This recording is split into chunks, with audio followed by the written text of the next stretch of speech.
Good evening and thank you for joining us. We were talking about it last night, we're talking about it again tonight. The Bobcats are on the brink, really, in more ways than one. They are on the brink in more ways than one. That's actually a really good way of putting it. You know, this team has done everything that they can do as far as their performance on the ice. They've now forced a Game 5 against Grand Prairie, but reality is now starting to step back in because that deadline for an offer to be made to the city is Friday. And we will elaborate on the details and what's required and why things are working and why they're not working.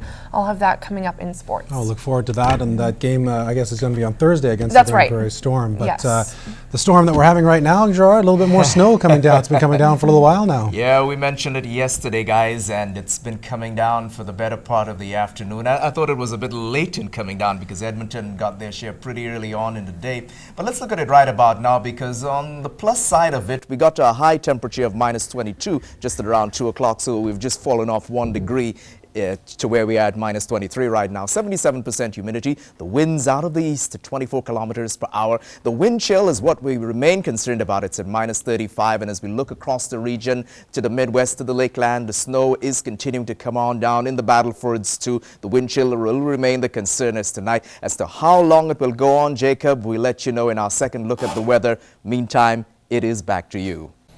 There may not be a cure for multiple sclerosis just yet, but a Cold Lake woman is dedicated to help find one.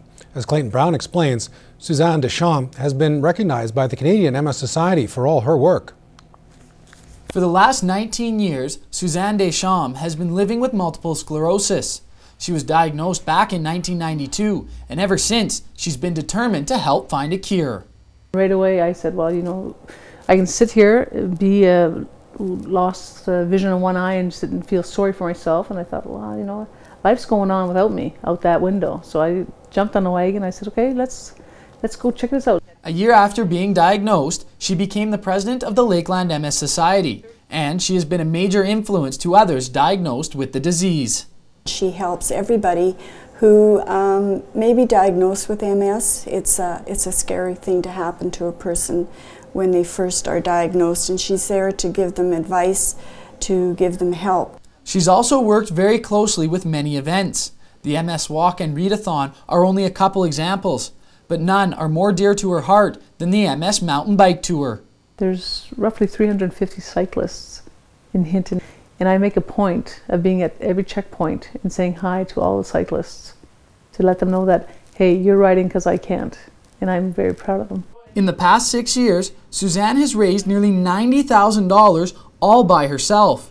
And now she's won the MS Society's National President's Award, which is handed out to only one person in Canada.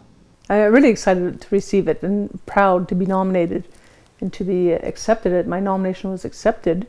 It's well deserved. She's worked very hard, and she should be acknowledged for all the work that she has done.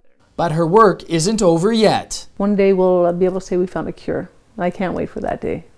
Suzanne will be presented with her award at the end of the month. In Cold Lake, Clayton Brown, Newcap News. Well, since Jeff Mulligan became mayor of Lloydminster, he's stated repeatedly that one of his goals is to revitalize the downtown core. At council this week, 2 bylaws were passed that would see a house on 52nd Avenue be rezoned from residential to DC1. That's a commercial designation that would allow an established local hair salon to move in. But there was vocal opposition from some of the neighbors.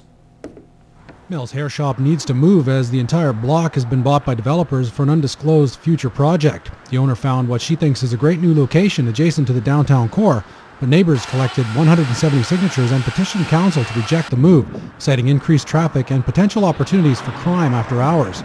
We believe that it's going to infiltrate into the neighborhood and clog up some of the yards where there are young children, not the yards but the street where there are young children and seniors. City officials estimate only 3 new cars per hour, and the new owner plans to remove the garage on the property to create parking space to accommodate staff and clients. I did meet with the neighbors, and I totally sympathize with their concerns, but my business is small. I'm gonna provide parking in the backyard. Coot used to be in a commercial building, but both her and her clients prefer the residential feel.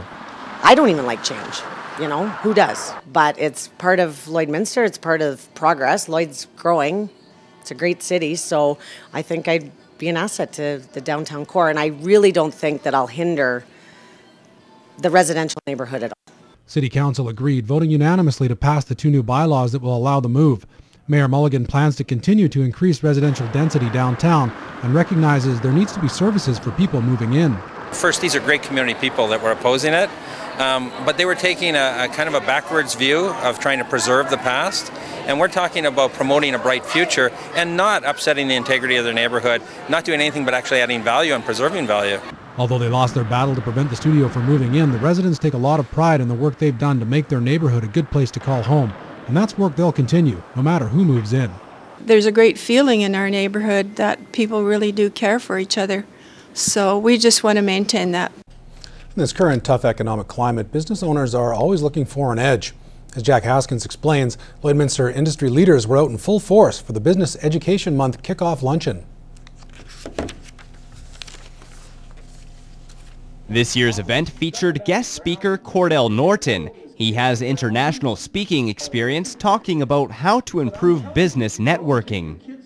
The problem that most businesses have, they are very competent at what they do, but they don't have a lot of experience in how to market, communicate their value to others. Norton feels there are so many resources that can be used to attract customers to a business. Today there's more ways than ever to communicate your value, and so by networking, by using the internet, by using the resources that are there, most people don't use, and so we'll give these people some tips and tricks, some traps on how they can grow their business in ways they've never thought of before. Many of the people in attendance have been to this type of luncheon before. Every guest speaker brings their own unique vision to the table. I think it's about attitude, mindset, those sorts of things. The same things I talk about often. The positive attitude, positive mindset, and the can-do approach to getting things done. Above all else, Norton wanted a particular message to get across to all of those in attendance. Advertising may or may not work for you, but what your customers say about you is the best brand that you can have. Jack Haskins, Newcap News. Coming up after the break, we'll see why Border City residents better buckle up